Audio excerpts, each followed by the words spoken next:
Welcome. Welcome. It is such a delight to see this hall full for Barbara Kingsolver, about whom I am so tremendously excited. I'm Nicola Pitchford. I'm the president of Dominican University of California. I am delighted to welcome you all. I'm delighted to welcome Barbara Kingsolver. And thank you for coming to the fall 2023 Leadership Lecture Series. This Leadership Lecture Series is a program of Dominican's Institute for Leadership Studies, a leadership development center which offers education and training to inspire our students and professionals to become better leaders and better team members. The purpose of the Leadership Lecture Series is to engage our students, the campus, and our community in socially relevant discussions. The Leadership Lecture Series is conducted, as you may know, in partnership with Book Passage Bookshop. It's the San Francisco Bay Area's prized independent bookshop, and it's so much more. Book Passage is a real community. Yeah. It is a real community resource.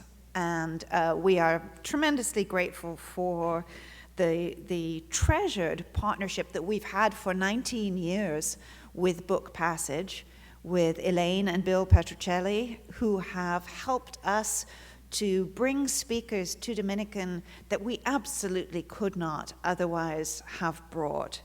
And over the 19 years of this Leadership Lecture Series, highlighting inspired acts of leadership across the disciplines, we have had 155 world-class authors, speakers, leaders on this stage. So a big thank you.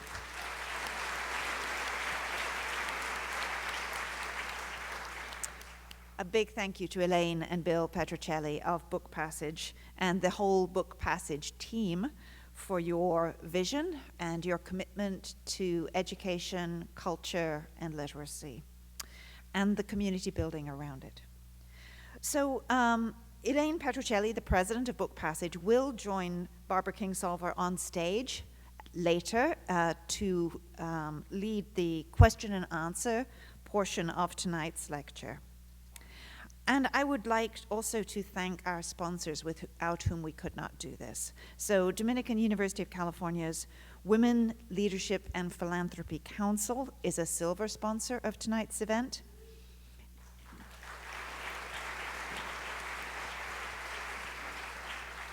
Representing in the front row there, the council is a giving circle that inspires women to lead, collaborate, and contribute. So thank you for your unwavering support. And we're very pleased tonight to welcome our diamond sponsor for this year's Leadership Lecture Series, Christine Christiansen.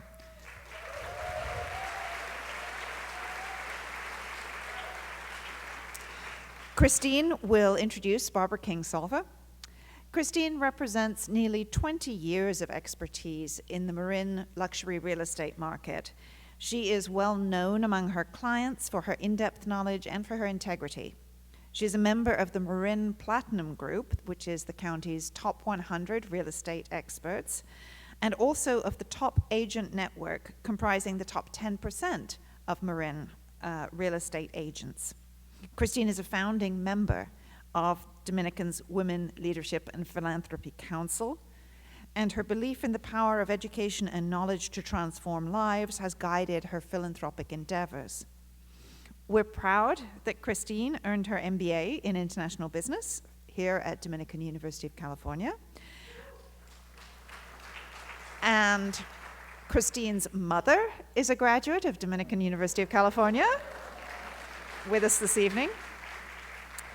And Christine's son, Alex, is one of the volunteers who helped host us this evening. So I am so grateful for their sponsorship, for their loyalty to Dominican, and particularly to our diamond sponsor for the Leadership Lecture Series, Christine Christiansen. I am so pleased to introduce our speaker this evening. We are thrilled to welcome Barbara Kingsolver to Dominican University for the first time. In addition to the Pulitzer Prize, Demon Copperhead is an Oprah's Book Club pick, was named one of the top 10 books of the year by the Washington Post and the New York Times, and has spent 47 weeks on the New York Times bestseller list.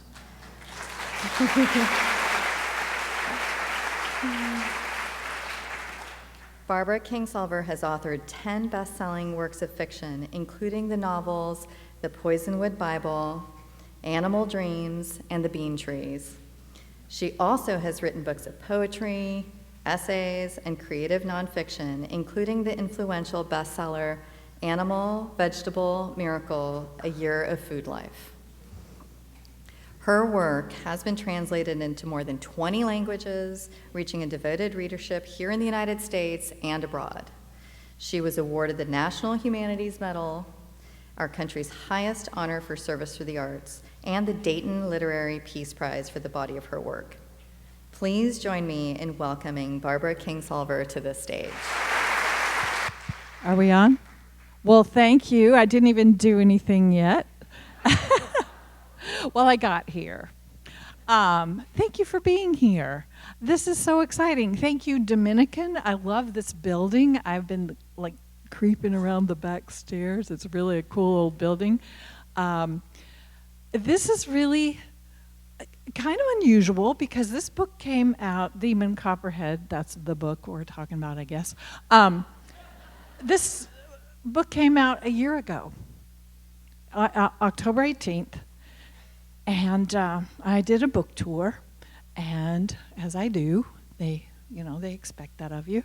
And then the publicist at HarperCollins said, back in like this summer, said, well, how about we send you out on the road again? And I said, I did that. And she said, but you didn't go to California.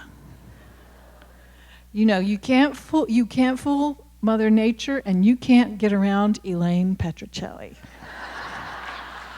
That store, Book Passage, and that force of a person, Elaine, they have supported me since I was a baby writer. And I believe that I've done a Book Passage event for every tour, and so here I am. And I'm happy.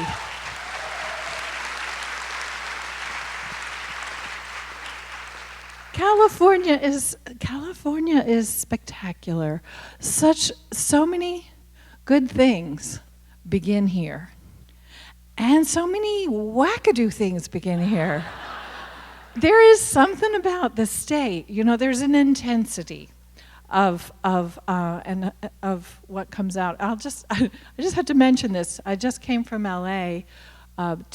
Night before last, my event in LA got canceled at the last minute because my venue was taken over by Taylor Swift.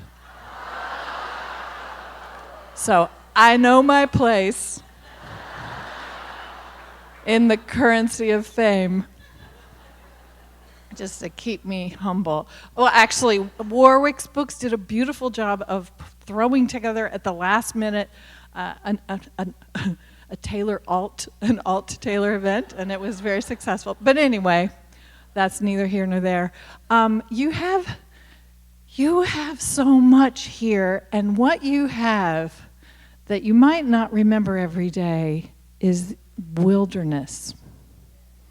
I came up, the deal I made actually with the publicist is I'll come to California if I get to go a little early and spend a week in Yosemite. Okay, who's, I'm gonna embarrass you. Who's never been? All right, go. Leave, now, go. I'm very happy to see that most of you have been. It's right there. Wait, which way is east? It's right there. 2.5 hours, you can be there. It costs almost not, it's accessible, it's there. You can go for the weekend, and it will change your life. I've never been. it's beyond, it's just such a spiritual place. I didn't, well, I sort of did, but I sort of didn't wash my boots because I like having the dust of Yosemite on my boots. Hiking around Half Dome, just up to Glacier Point, it's amazing. And then I spent a couple of days at Sequoia National Park. And that also, trees for me, that God lives in trees. That's my religion. And those trees are so comforting. Those trees are immense. Have you seen them? Have you seen them? Okay, there are trees that would fill this stage at the bottom, and they just go right up. Those trees are so immense, so old. This is what's helpful to me on the days, like lately, like always it seems, when our heads and our hearts are filled with the horrible things that people do to each other, because somehow we are so committed to sharing information about the worst things people do to each other all over the world, sharing that information at the speed of light, while mostly ignoring the good things that people do for each other. I'll tell you what, sitting under those trees, just walking among those trees, made me think about, well, how small I am, and how large life is, and time. And I mean, we're talking about trees that are 2,000, 3,000 years old. Okay, these trees are older than God. I mean, literally, sort of literally, right? Like Jesus, before Jesus, before everything, before every war I've ever read about, every war you've ever studied, when the Greeks and the Trojans were fighting over whatever they were fighting over, Helen, I guess, the Taylor Swift of her day. Those trees were already there, and they're still there. They've been up there all this time, inspiring, literally inspiring, taking in carbon dioxide, making oxygen for you and for me. So that's my sermon.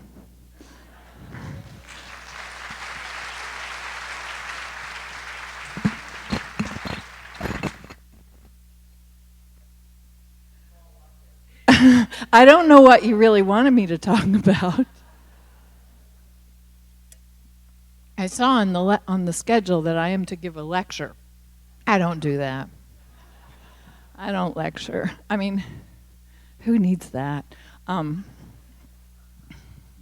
never learned anything by being the smartest person in the room, right? So we're going to have a conversation.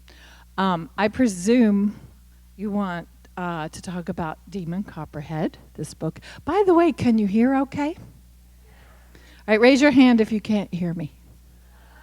Up in the peanut gallery, you okay up there? Yeah, good. Okay, I can't hear that. It's interesting acoustics, but if you're good, I'm good. I don't need to hear myself. All right, I'll tell you a little bit about why I wrote this book, and then we're going to just have a conversation. I'm going to answer questions, and you know what? There's already like a boatload of questions here, so we'll talk. I'll answer your questions. And then if you have more, we can do that. And then we'll go home. No, you'll go to Yosemite. I wrote this book because of where I live. I live in southern Appalachia. I live in the far, far southwestern corner of Virginia, which is just a stone's throw from Tennessee, from Kentucky. It's a piece of the country that's defined by the Appalachian Mountains. We really have more in common with each other culturally, Appalachians do, than with the other ends of our states. So while a lot of people might identify themselves as Californians or, Idahoans, I don't know, by state, we tend to identify as Appalachian because of history, region, culture, terrain. The mountains define us, and our economy defines us, and most of all, just this culture that we have. Here's the thing. It's an amazing and beautiful and interesting place that is virtually invisible to the rest of the country. We do not see ourselves on the pages of books, on television, in the movies, even in the news, except as a joke, as a stupid hillbilly joke, or as a poverty documentary. That's how we're characterized in the rest of the country. Otherwise, invisible. And it's interesting to me that up until, this might be changing a little bit. I've done a lot of podcasts, but people don't even know how to say it. Everywhere I go, people say, oh, you're from Appalachia. That's not how you say it. It's Appalachia. And it's interesting to me that nobody says Florida or, this is a big part of the country. And the fact that people have not heard, they've only heard it pronounced by non-Appalachians. They have not heard this region discussed by the people who live here. That's kind of my proof of how invisible we are. And I think this also extends, this is not completely, it's not a problem that's absolutely unique to Appalachia. I've heard from a lot of rural people in Oklahoma, the Midwest. A lot of people in small towns feel invisible, feel overlooked by American culture because it's all made in cities. The news is all made in cities. Books are published in cities. Movies are made in a city. So this has led us to a big problem with the cultural divide. We feel invisible.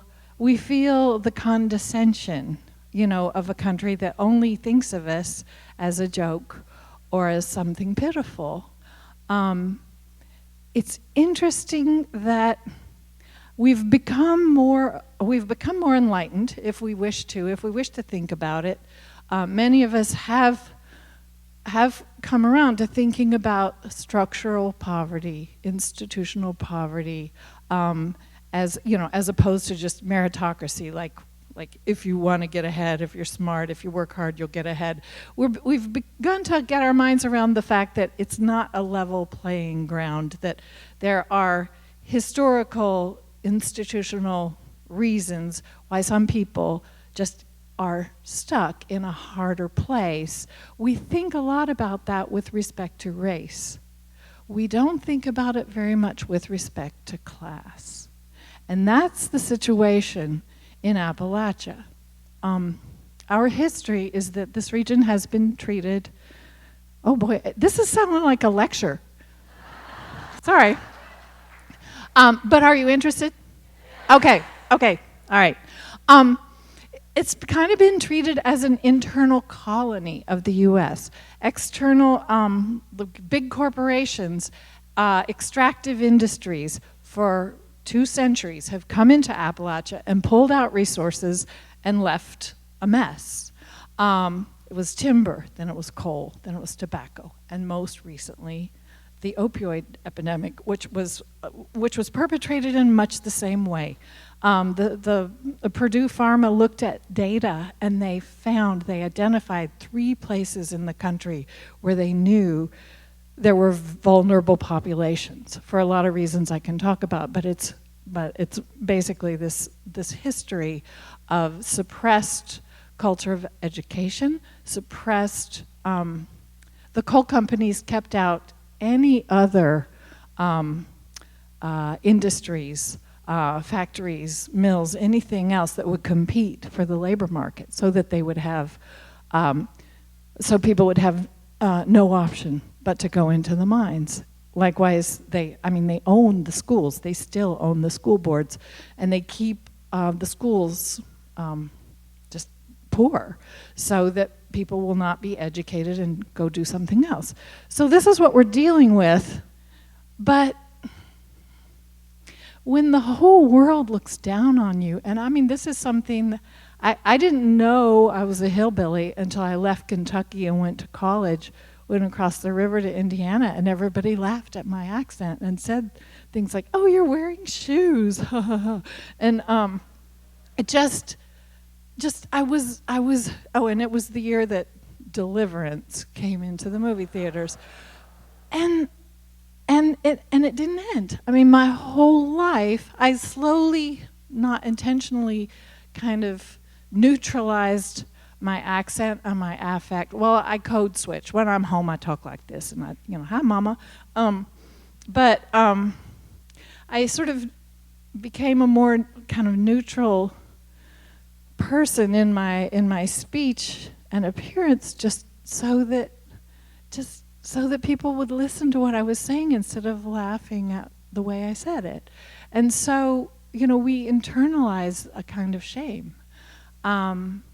And this is something I've been thinking about for a really, really long time, and I wanted to write the great Appalachian novel to try to explain, try to ask people who are, people who are forward-thinking in many other ways, to rethink the bias against rural people. Nearly half the people in this country don't live in cities, but we are maybe 2% of what you see in the movies or television or in books. And that feeling of invisibility can make you feel desperate. Like you would vote for the guy who says, "I'm going to blow up the system." You get to a position of feeling so desperate that you just want to make a noise. That's where we are. And I thought what maybe I could do about that is to write a novel that reaches across the divide and kind of explains who we are, Appalachians, to try to give some nuance and some context to our culture and the problems that we have and why we have them. So that was quite enough lecture. Sorry.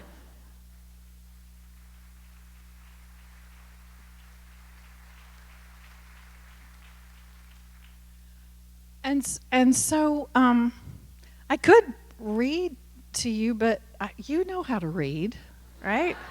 I don't really need to do that, right? I don't need to read. Should I just jump into the questions? They're good. All right, well, the first two are kind of the same question. How did you channel an adolescent boy? Did you have brothers in your household?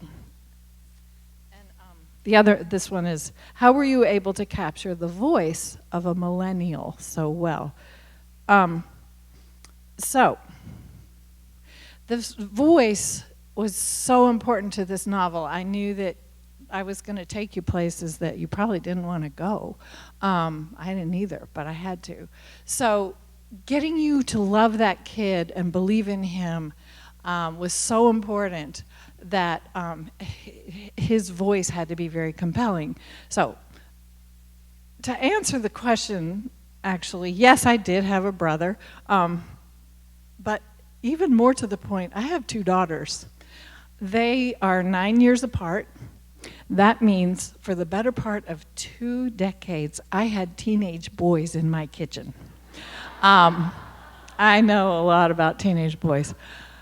I have millennial daughters, and I have a lot of millennial friends. I really like young people. I get a lot of hope, actually, from knowing millennials and people of a generation who have really come into the world with a whole different paradigm from mine, with a better sense of what the options really are, and kind of this resourcefulness and this assumption that we can't just keep using, we have to give back.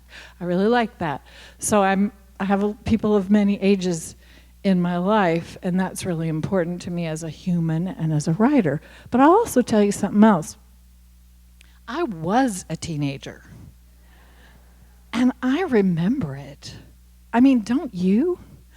It's if I try to remember what was it like to be 33, I kind of come up blank. What was it like to be 13? Yes.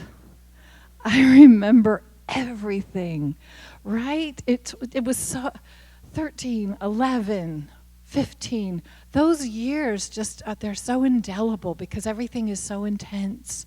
Everything's so new. You just feel things so hard. So it has dawned on me only since publishing this book and hearing a lot of people, especially a certain amount of noise on social media. How's this grandma person know what it's like to be a teenager? Here's the great thing about being a writer. The older you get, the more people you've been. You've got it all in there, right? I do remember being young and looking at an old person, and by old I mean 40, and just thinking, oh, they've always been that way. You know, I don't know why. I mean, you don't really think that, but you just kind of think like that old person is just like always been there. Nope. And I love the fact that I have all these different people inside me. It's so much better than being a musician. I don't mean a musician, I mean like a dancer musician, right? Like Taylor Swift. No, just kidding. I cannot pick on her. It's so, I mean, I feel lucky to be in a profession where, you know, you don't age out at 30 like as you might if you're a dancer or an athlete or something. So, hallelujah for age.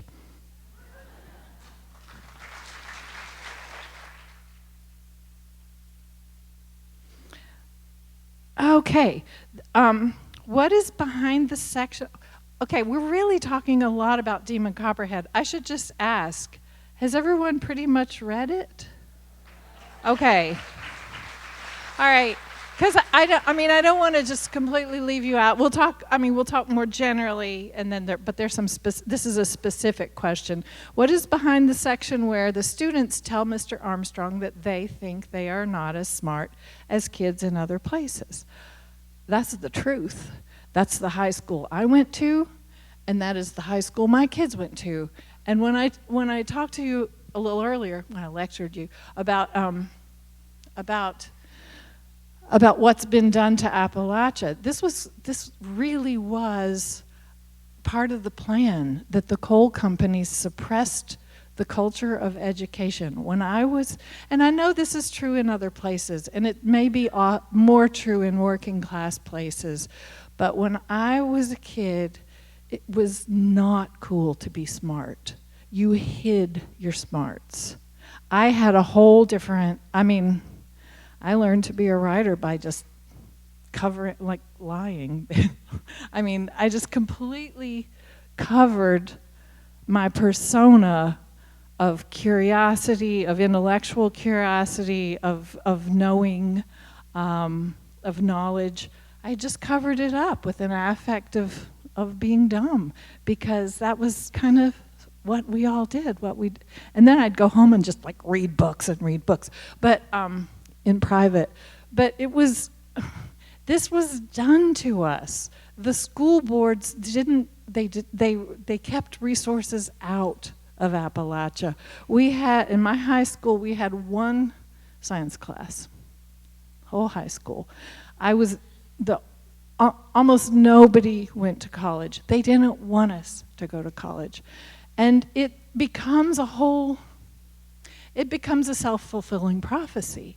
And it becomes a part of the culture. You know, families don't want their kids to go to college if it means they will have to leave to get a job, any kind of a job that you would get as a college graduate means going out of the region So you don't see your kids anymore very often, and you don't see your grandkids, and so you don't want that. And so you see what I mean? It's like this, it's insidious, this notion that those people are just dumb because they are lazy.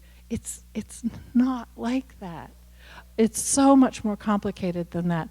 And it's difficult to address, but it is being addressed little by little. And good teachers are a great part of it, and they're doing mission work. But I'm really happy that this book is the Mr. Armstrong's project, the Origin Project. No, he called it the Backgrounds Project. There's a real thing called the Origins Project that was established by my friend Adriana Trigiani. That's just really like that. The English teachers give kids notebooks, and they assign them to interview the older members of their families and get their family stories and give these, sort of elevate these family histories and write them into stories. And then at the end of the year, they publish the stories in a book that looks like a real book. And these kids can read their own stories. And that is amazing. If that had happened in my high school when I was, a kid in Nicholas County, that would have given me a glimmer of a notion that somebody like me could be a writer, which I did not have. I did not have the faintest idea or hope that I could be a writer when I was growing up there. So I love living there and telling kids, just like you, I grew up here and I write books, and this book, Demon Copperhead, is getting into classrooms.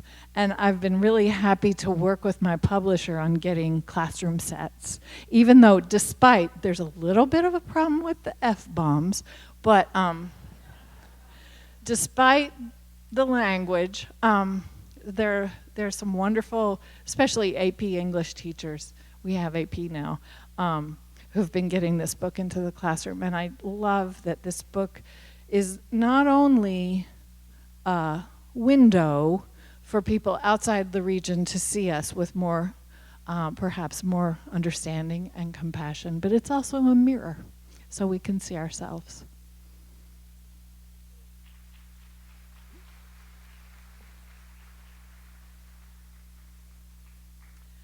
How did you decide on what to write about? I think I kind of told you that already. And this also said, what authors do you like to read? I'll do that as a wrap-up at the end. I'll talk about who I like to read. Oh. What is your one, this might make me cry.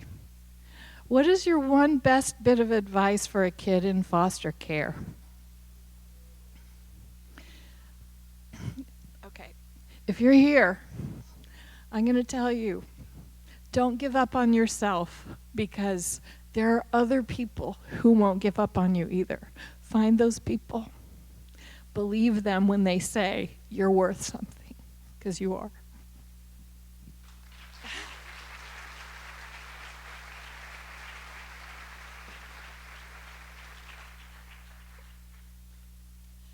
How do you personally organize your writing of a book? Personally. In other words, do you know your beginning, middle, and end and fill in the details? Okay. Do you write the ending after completing the beginning and middle? I get what you're getting at. And the answer is yes, I do. This book is kind of special in that this book is modeled on another book. It is it's a very faithful adaptation of another book, David Copperfield, that was written by Charles Dickens. So it was like he did my first draft, and which was very cool. And so that was a special case. I already had, the whole story was already laid out for me, beginning, middle, and end. But I've never done that before, and I won't do it again, I don't think. But I always, when I begin a book, I begin with structure. Well, I begin with, what do I want to write about, and why is it important to me, and why do I think it's important to you? I have to find a theme, a question, a subject that's really compelling, because I'm going to be married to it for years. And then I'm going to give it to you, and I'm going to say, okay, put down your own life and listen to me for 10 hours, which is a really audacious ask, frankly. So I'm only going to do that if I think it's really important. So I start with theme, then I think about a plot, a storyline that would sort of ask that big question or those questions, explore this topic that I want to explore. So I work often for a year or more on the architecture of the story. I'm kind of like sketching it out on notepads. And then, I have a beginning and a middle and an end. And then I think about who are the people who need to do this for me. It's like a cast of characters. I invent them, and I plug them in. And it's so funny because people always think that you're writing about yourself or your friends and family. No. My friends and family would not be that cooperative. Now, my characters have to do exactly what I need them to do. They're there to serve me, right? They have to do what I've set, what I've put them in there to do. And so I just build them from the ground up. They have to have the right motivations, hopes, desires, fears, and so I give them those things. I'm sort of like a therapist in reverse. I start with the action and then I back up and give them damage, to lean them in the right direction. And sometimes, very occasionally, I'll get to a point where a character doesn't want to, it just doesn't feel, it feels forced, like, this character's not going to do it. I light a fire under them. I just make them, I just back up and give them. Here's the thing, okay, I'm not a person who would jump out of a second story window, light a fire behind me, I'll do it. That's kind of what you have to do as a writer. You back up and create the circumstances so that the action feels natural. So as you can see, there's a whole lot, it's not linear at all, which is why I can't even imagine how people used to write, longhand on paper, like beginning to end. I don't think that way. I love writing with a computer because it's so organic.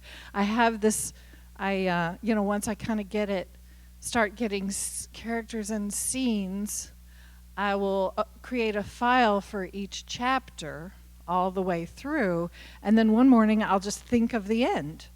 And I'm only not even halfway through the first draft, but I'll think of the scene that's the perfect ending will occur to me, and I'll sit down and I write that.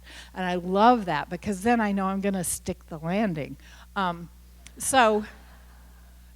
morning I just might have a great idea for chapter 10, and then the next day I'll go back and work more on the beginning. So I work, sort of very organically to put this thing together, and then once I have a first draft, then I go back beginning to end and rewrite it, and then I go back beginning to end and rewrite it again and again and again. By the time it gets to you, every sentence that you read has been rewritten, I don't know, anywhere from 5 to 25 times, and more importantly, there's a whole lot of junk you're not reading because I threw it out.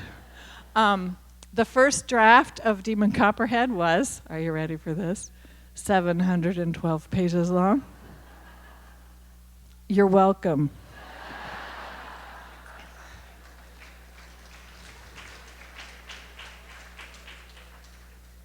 Okay, this is fun. If you were to write a sequel to Demon Copperhead, what would his future be? Well, I won't. First of all, because, Charles Dickens didn't, and so that's sort of taken care of. But even so, I never want to write a sequel to anything that I write. And I know that I have 2 books that they are connected. Pigs in Heaven seems like it follows The Bean Trees, but I didn't really write it as a sequel, another story. But when I begin a book, I want to do something that I've never done before, ideally that nobody's ever done before. And that's so scary. And it's thrilling. And that's what gets me to my desk I wake up really early and I run to my desk and I'm so excited because I'm kind of scared. I feel like I'm not going to be able to do this all the way through. I feel like this time I'm really going to bomb it. But it's exciting because as long as I'm a little scared that I'm reaching farther than, the reach exceeds the grasp, that Robert Browning thing, then I know I'm working at the best, at the height of my powers. If I feel like I'm not sure I can do this. So once I've done it, I'm done. I'm not going to write any more about those characters or that story. I've completely finished it to my absolute satisfaction. But here's the thing. Those characters now are yours. And you can do with them whatever you want. Full permission. Demon and Angus. Love story? Hate story? I don't know. Do they end up throwing oysters at each other at the beach? I don't know. You decide. Whatever did I give anything away? No, the same, like what's going to happen with Mr. Armstrong and Miss Annie. Those characters are yours, and I really want you to take them personally and, just imagine those stories for yourselves.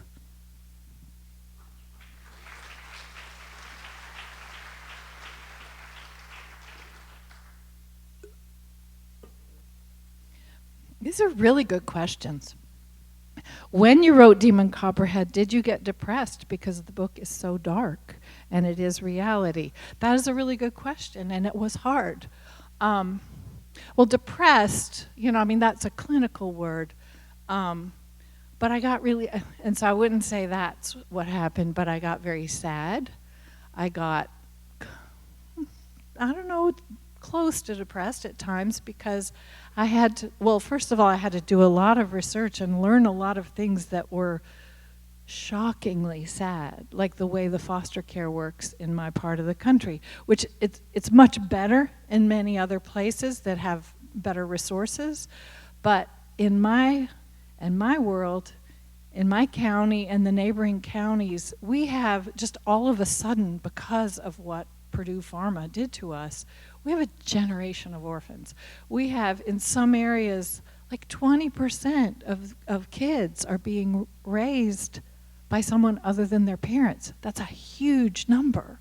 So either they're in the foster care system, they're in DSS custody, or they are being raised more commonly by a relative, a grandmother or a great-grandmother who, loves the kids, but really that wasn't the plan for that part of her life, would really rather not be raising these kids. And so it's so hard what happens when a system is flooded, when the resources just aren't there to take care of the need.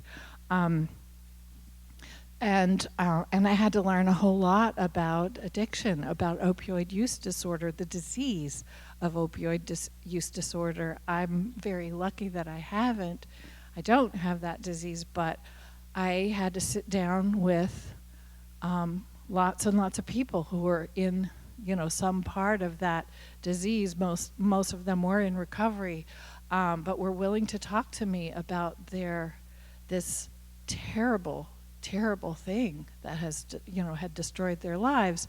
And the saddest thing of all is that most of those stories began with a bottle of pills from a doctor, a prescription, and doctor's orders saying, set your clock, stay ahead of the pain, take the pill every, so many hours, and by the time they finished the first bottle, their brain chemistry had changed already that quickly, so that they felt unbelievably, horribly sick until they could take the next pill. Okay, it's not the doctor's fault. The doctors were doing what the drug reps told them because, and you know this story, this story has been told, because Purdue Pharma produced fake research that said this is not an addicting drug. And they quite deliberately chose a region where our healthcare delivery system is already stretched so thin. Many people in my region might see a doctor once a year if they can. They don't get time off work. There aren't many doctors. The doctors we do have, because many doctors don't want to work in rural areas. It's harder. You have to see more patients. There's less money. So a lot of doctors have to see so many patients, and they don't have the option of follow-up. They don't have the option of referring them to some kind of a nice fancy pain clinic, because we don't have those. If you have to see any kind of a specialist where I live, you likely have to drive to another state, and many people don't have the resources or the time off work to do that. So it's prescription pad doctoring that's the best, best practice that was available. That's why Purdue chose that region. Get it? Does it give you chills how horrible that was? Yeah, and that's another reason I wrote this book, because I'm very proud of the journalists. Beth Macy is a good friend of mine, and is a friend.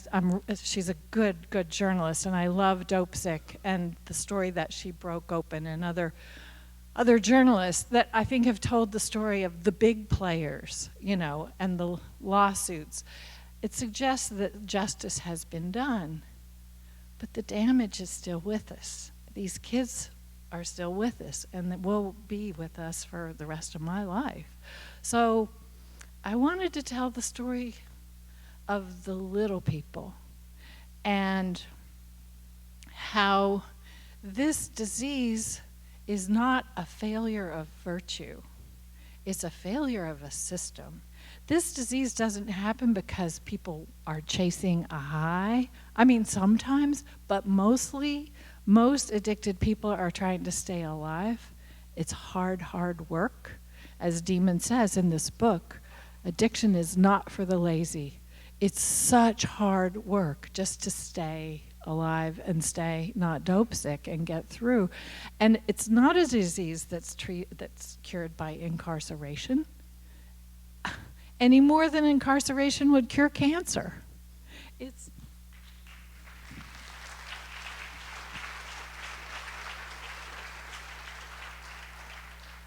after nearly half a century of the so-called war on drugs, which has really brainwashed all of us, starting in grade school with the just say no, and those are bad people that do those things. We have to learn a new way to think about this disease, to understand that it is like cancer. If your daughter has cancer, you don't tell her, okay, you're moving out, and when you hit bottom, maybe then you can have chemo. But that's how we treat addiction. And it's not working, and it's inhumane. So that's another thing that I wanted to do, was maybe just bring readers into a place of more understanding or more compassion for what a huge number of people in our country are dealing with that is not their fault. And the way it has just really torn families apart, largely because it's hard to understand. It's hard to understand. But anyway, so yes, it was hard for me, and I a lot of times I just cried at my desk, or I would I would just go spend an afternoon at Denny's with one of my informants, and I would just listen to her story, and I was so touched by how forthcoming people were, how they just wanted to be heard. And then I'd go home and just bawl my eyes out. And then I'd go back to work and write, because I feel like anguish is either a disease or an engine. And if I can do something with it, if I can take that anguish and move forward with it, make it move this book forward, make this story move into the world, get it to you, then that's what I can do with my sadness. And it helps a lot. It helps a lot to be here and see all of you and remind it, because that reminds me that I wasn't alone in my room. I was with all of you.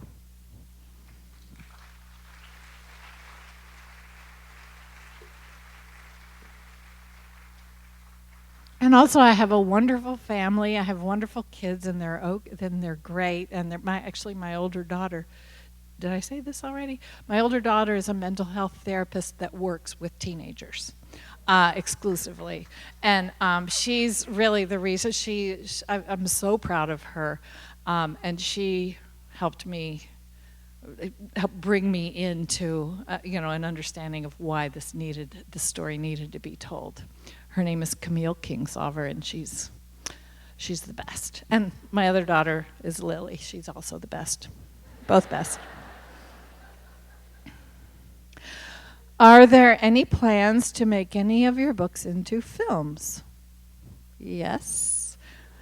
And I can't talk about it. I was just in LA. I did some stuff there. I couldn't. Actually, I was on strike. I'm a WGA member. I do screenwriting as well, and we just came through a really hard strike, 147 days. You know about that, and we won.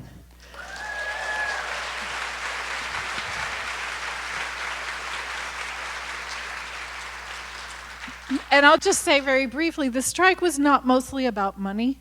The strike was about respecting writers as the originators, as the creators of the film and television industry, instead of just being, treated like garbage that could be replaced with AI.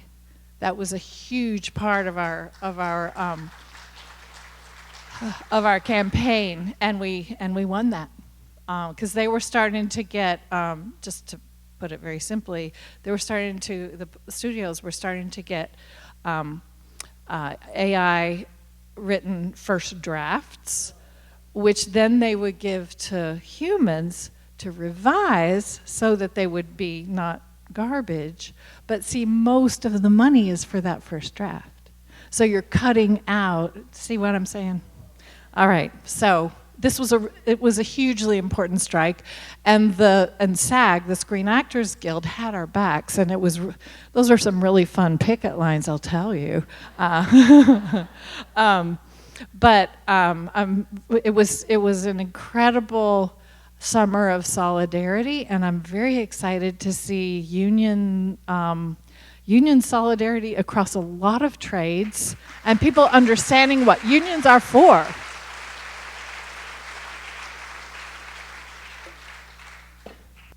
All right, can you describe your experience in Charles Dickens' house? All right, who's heard this story before? Because, I feel like I've told this story a lot of times, and I don't want to be like Uncle Fred that, always tells us he has one good story. Okay. All right, I'll tell it.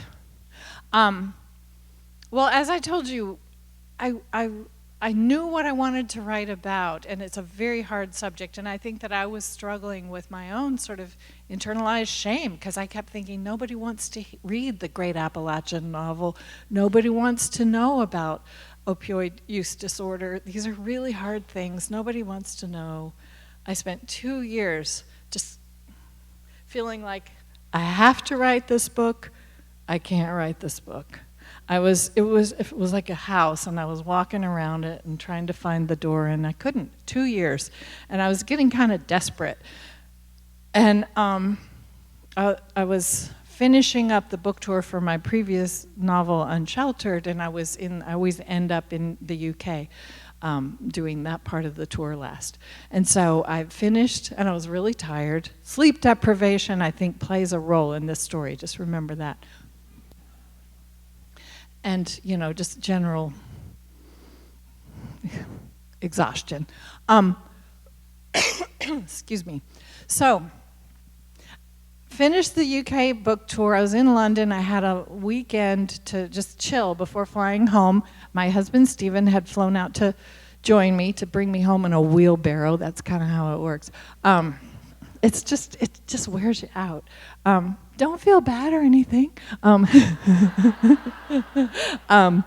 So I found online this place, Bleak House, where you could just like book yourself in for a stay. It was like an inn, Bleak House, the Bleak House, where Charles Dickens used to live. And it was just, you just can stay there as an inn. And it's where he wrote David Copperfield. So I thought, why not give it a try? It's so crazy how life hinges on these capricious decisions. I mean, I might have not done that, and then there would be no Demon Copperhead, but anyway, getting ahead of myself. I said, let's go do that, and I didn't think it would be all that Dickensy, but why not? So we took the train out to Broadstairs, and here's this creaky old mansion leaning over a cliff over the sea, and that was Bleak House.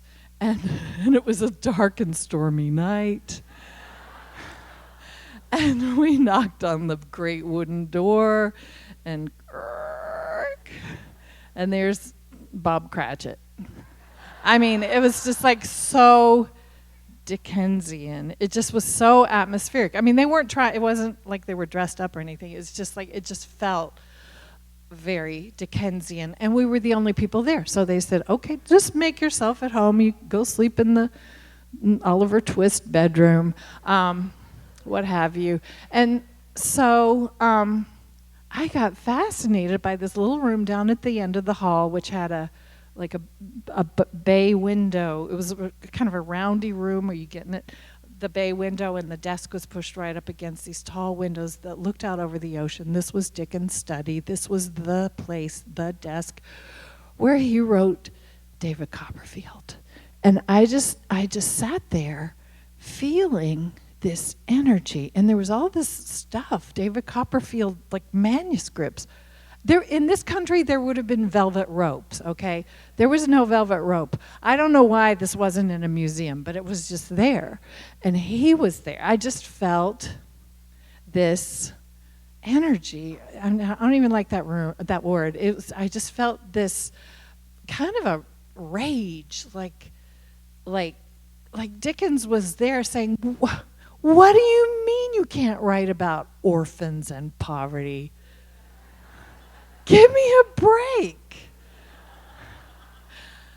You have to do it. And this is what he said to me.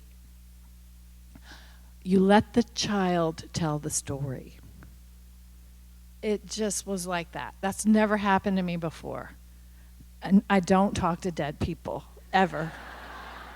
And I actually was quite shaken, and I ran back into the bedroom, and I woke up Stephen, and I said, I just had this conversation with Charles Dickens, and he said, I can't wait to hear about it in the morning.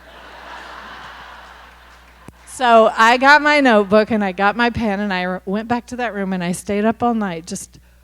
I just decided this is what I'm gonna do. I'm gonna write my David Copperfield, and this kid, this Copperhead, the first title was Copperhead, this boy with penny-colored hair and this attitude, he just came to me, and his voice, his snark, his anger, all of that, it just came to me. And so what I wrote that night, I've gone back several times and looked at those notebooks. I didn't start with, chapter 1, I am born. I was just writing, like, who is this kid? What does he want? What are his passions? What is his quest? This is going to be a hero's journey, a survivor's tale. It had been probably 12, 14 years or more since I'd read David Copperfield, so I didn't know how well I could really follow the plot, but I just knew that the trajectory, that orphan story, that kid who grows up to make something of himself, because of his own resilience and some talent that he could find. That's the story I was going to write. So then, in the airport, I downloaded, thanks to Gutenberg Project and expired copyrights, I downloaded David Copperfield and had this wonderful opportunity, an 8-hour flight with nobody bothering me. I just read it straight through, and I just said, this is going to work. This is awesome. And when I got home, this is the kind of hairpin I am. I did an Excel sheet. Like a spreadsheet. I made there's 66 chapters in David Copperfield, and so I made a cell for each chapter with the short chapters and a sentence on like what happens, and then below it, what will happen in my novel, and the characters, who will be Dora. Well, Dora is Dory. Fast forward was Steerforth. It becomes fast forward. Tommy is Tommy. I just started laying it all out, and that makes it sound really easy, and it was. So for the next 2 years, I was writing this book with Charles Dickens just lying open at my elbow. So it was like a master class in Dickens. It was real. I have loved Dickens. I've always been a Dickens fan. Since I was 11 when I read Christmas Carol, and I was so excited. I said, "This is the best story. It's like Christmas past, Christmas future. It's symbolic. We're gonna make it a puppet play." I was 11, okay, and so I actually wrote the screenplay. I wrote a puppet play so that was my first adaptation, I guess. So yeah, I just love how Dickens he entertains, and there's this undercurrent of screw the man. He's just like so anti. Whatever, the system of oppression, but he's also so funny, and there's a kind of forgiveness in his all of his characters are so lovable, and just things that I hadn't really noticed before, there's a cadence of coincidence in Dickens where there's a character you'll get really interested in, and then they'll kind of drop away, and then just when you're thinking, I wonder if I'm ever going to see Tommy again, well, there's Tommy. So that just all of these tricks that he uses, that's what I needed to tell this story that nobody wants to hear. I needed those tricks. So thank you, Charles.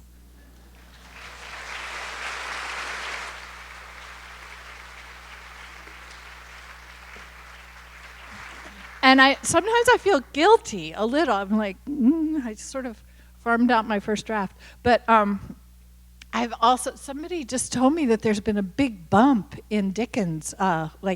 People are reading David Copperfield more than ever. So, okay, don't feel guilty. Per your nonfiction essay, The One-Eyed Monster, you might not know, but I wrote long time ago when my kids were small, I wrote an essay in one of my essay collections about the one-eyed monster, which is TV, and why I didn't let nobody gets killed in my house. That's what I said. I do have a television in my house now. It's, I don't think I actually have, I use it only for streaming. My children are not small, so, so they're on their own there as far as what they want to watch, but I use my television for watching movies and limited series television, which is like movies, only they're 8 or 10 hours long, but it's good art. I still don't I don't watch.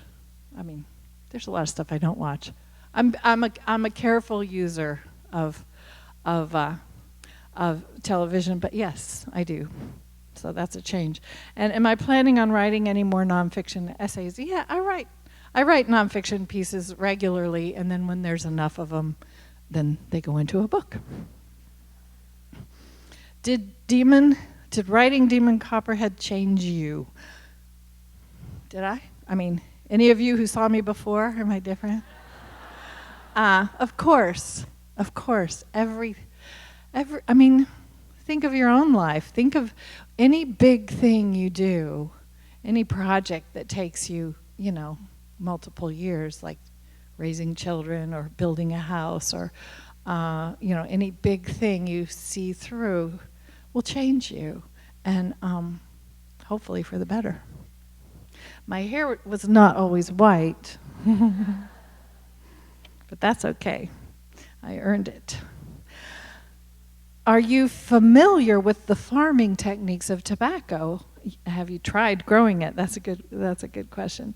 Yes. Well, there is tobacco. That's another thing I wanted to do in this book, was introduce people to the culture of tobacco. It's one of the when I grew up, everybody grew tobacco. I mean, everybody in my county. It's the only thing in the region where I grew up and in the region where I live now, which is just over the. I'm not in Kentucky anymore. I'm in Virginia, but it's the same, basically the same topography and economy. It was the basis of our economy for 100 years, because the land is so steep. There's no flat, so you can't till the land. If you tilled the land, your soil would all run down into the creek. So they're very small areas of what we call bottoms, flat land, that's right along the creek beds in the bottom of the hollows, or hollers as we call them. And that's very rich soil, but a farm would have maybe only like a half acre, 1.5 acres most of that kind of land. So if you put that in corn, I don't know, it'd earn you 50 cents. I mean, it wouldn't roll up your truck windows. So tobacco is a high value crop that grows well in that region because of humidity and other factors. And so traditionally, that was a crop that farmers could use to support themselves. And like a 1 to 2 acre tobacco bottom isn't an entire living, but it's $15,000 to $20,000 a year, which is a good chunk of a living. You could also run cattle and do other things.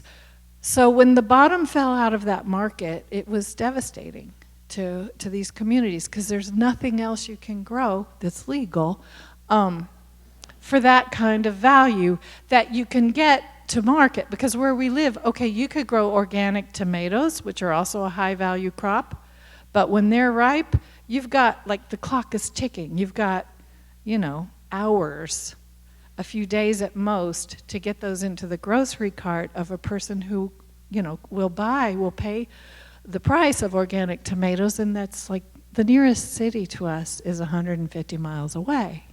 So that's not an option. So it's a problem. And the thing is, yes, I know that tobacco, I know that it causes cancer and all of that. But at the same time, it's the last crop in our country that was grown by family farms. And the whole, it didn't end well for Demon, because he didn't wear his gloves. I mean, he wasn't overseen well. But when I was a kid, we all worked in tobacco, and the schools closed during setting time in the spring and for topping and cutting in the fall, because it's just like it takes all hands. So all the kids would work, the neighbors would work, everybody would come over and work one field, and then you'd go over to another. There was something very beautiful about the community, and the care and the labor of this crop, and it's also a very beautiful crop. Who has ever seen tobacco growing? It's gorgeous. It's at its height, it's taller than me. The leaves are gigantic. The flowers are beautiful. And the whole thing, It's just too, it's too bad that people get addicted to it and it kills them. I know, but it was a beautiful, like so many other things, if it could just have been done in moderation, but it can't. If the tobacco companies hadn't, because they put stuff in it to make it more addicting, and I mean they sort of exploited the whole thing to make it worse. But it's a dead art. Nobody grows tobacco anymore because we can't, because of the price structure and all. But that's just something I feel nostalgic about, because it was a piece of our culture that's dead. Where did you get the idea of the author's kite? Charles Dickens. That's straight from Mr. Dick flies kites. That was in David Copperfield when David goes to his grandmother's house, and she has this funny odd man, Mr. Dick, living with her. It's unclear. In my book, it's clear that he's her brother. In David Copperfield, we're never quite sure what their relationship is.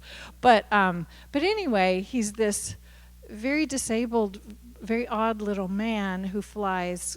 This is in David Copperfield. He makes kites out of like butcher paper, and then he writes all over them, and he flies the kite. So I took that and ran with it, so to speak. I decided that my Mr. Dick he loves reading, he loves books, because he's profoundly disabled, and he's never actually been able to go to school or anything, but the one thing he can do is read, and he reads the classics, he reads Shakespeare. Demon is just mystified by this. He's like, he really likes those books. But what Mr. Dick does when he finishes a book, this part I invented. This is not Dickens. He writes his favorite quotes from the book on the kite, and then he flies the kite as a thank you to the writer, because usually the writer is dead. So that's his way of saying thank you to the author. I just thought that was sweet.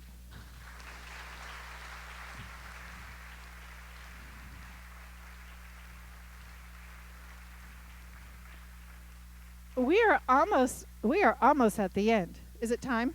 Time to go. Okay. This is all right. I'm not going to end on this. I'll just deal with this quickly. One grumpy person said, "Why can't I have a signed book?" I will tell you what. Yeah, somebody came here wanting a signed book so they can sell it on eBay. And you could get a lot of money, because there are no signed.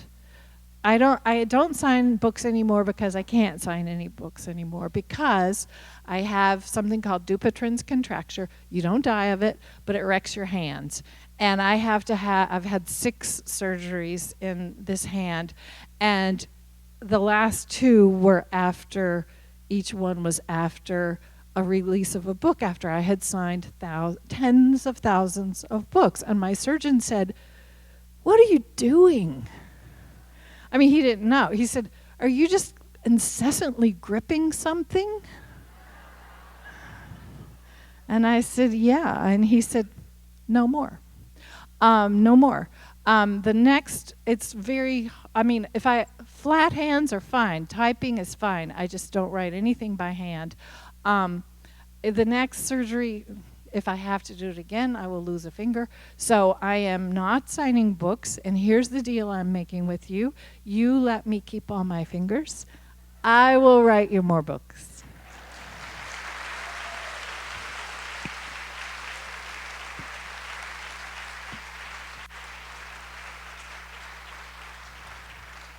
You're just a wonderful audience.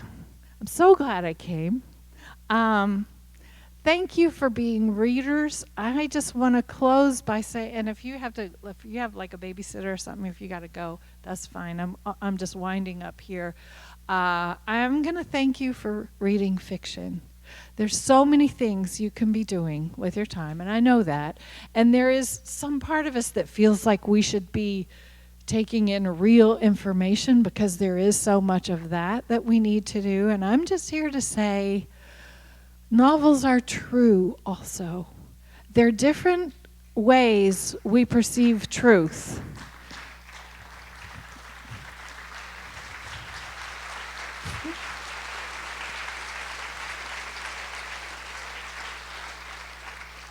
We perceive facts, and we also perceive truths with our hearts.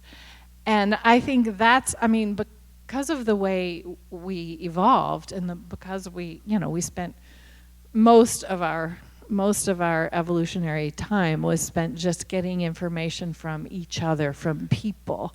And a novel is the next best thing. A novel, unlike the news or a newspaper or anything like that, a novel actually puts you inside of another human brain. Nothing else does that. So when you go inside of another person for the duration of a novel, and their children become your children, and their problems are your problems, and you feel what that life is like, you come out of it a better human. That's what we need, is compassion, empathy. That's the antidote. That's what will save us. So thank you.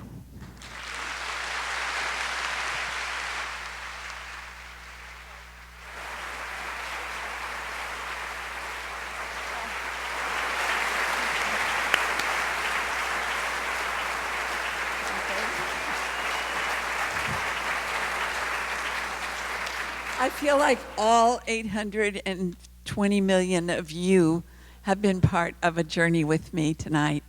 And I have met Barbara many times. I love this book. I've read it twice. And I can tell you, this is one of the best nights I've ever spent here at Dominican in our 19 years. So thank you for making it possible.